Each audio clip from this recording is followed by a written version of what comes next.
So what is up, guys? You got your boy Stingren here today, and today we're here with a bit of a treat.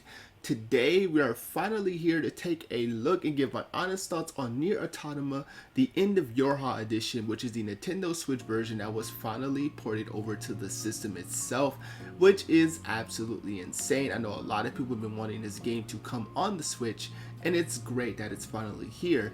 I also want to give a huge shout out to Square Enix for providing me a free copy to review for you guys here today. So I hope you guys do enjoy the video. The story begins as you, a YorHa combat unit named 2B, is on a flight to bridge away into Earth to help to defeat the machines that have overtaken the planet. You immediately become the only person to survive a successful attempt into the Earth, because all of your partners that you started the mission with basically get blown away because they do not know how to evade an attack at all.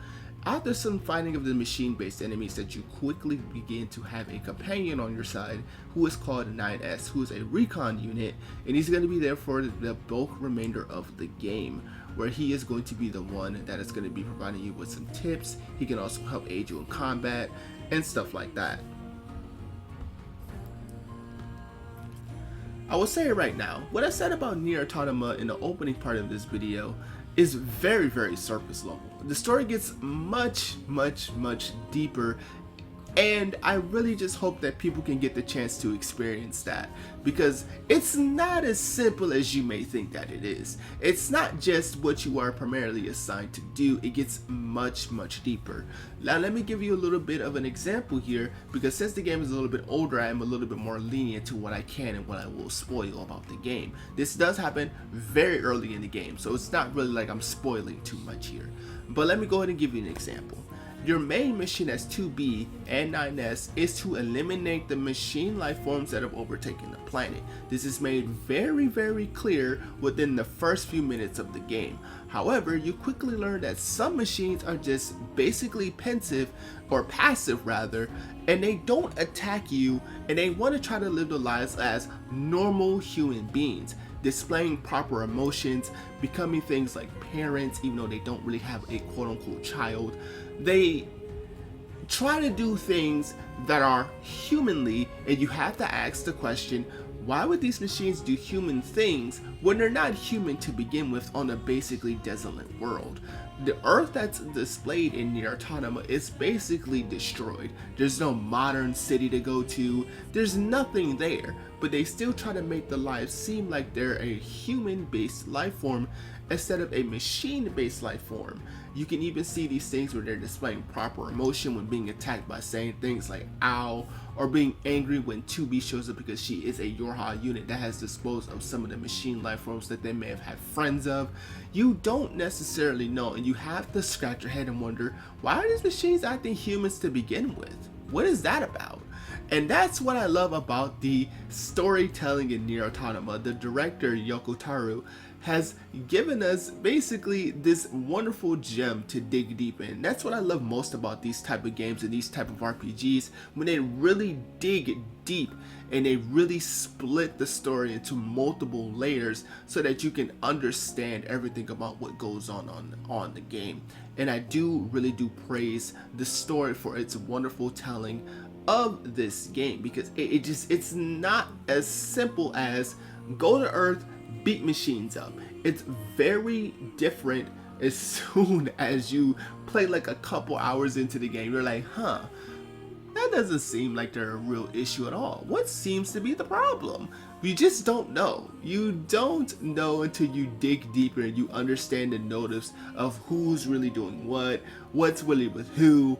And again, it's something that I really want you guys to dig deep into.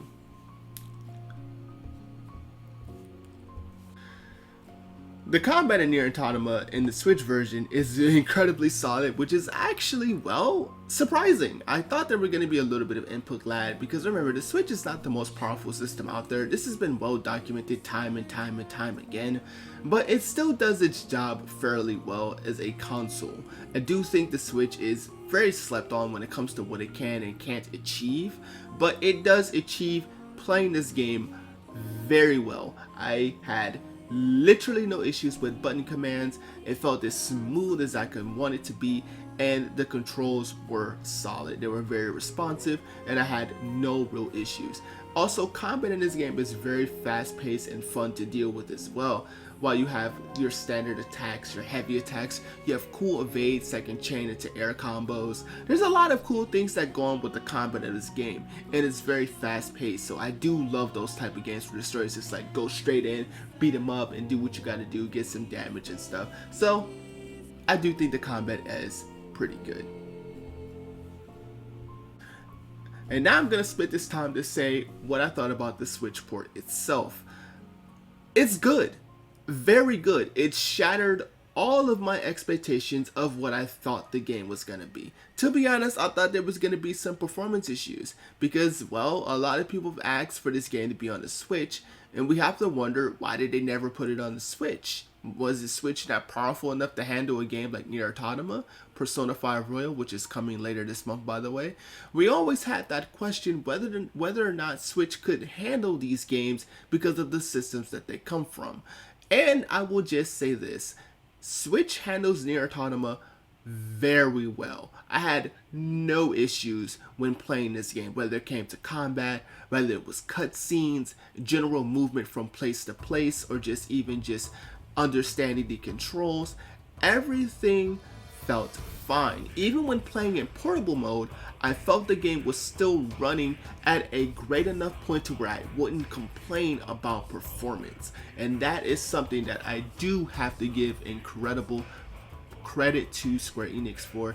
They made sure that they made this port with love, and that's one thing I do love about the ports in Square Enix case. Most ports coming from Square Enix have been absolute joys to go through because they run on the system very, very well. So it doesn't really surprise me that they did meet above my expectations. I was just, of course, being cautious as always, as a gamer most likely would be when I hear a game that's coming from a different console to a different console.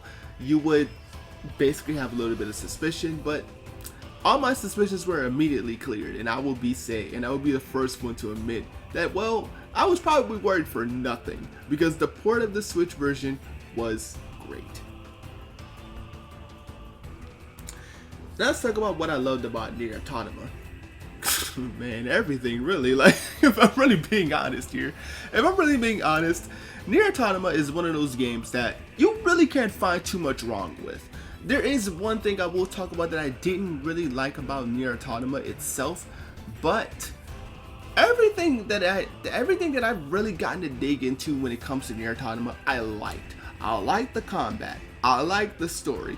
I like the protagonist. I like the sub-protagonist. I like every aspect of the game. I love the villains. I love every bit of NieR Automata, which is rare because I can usually find something and say, well, this game has this issue with this game has this issue with that.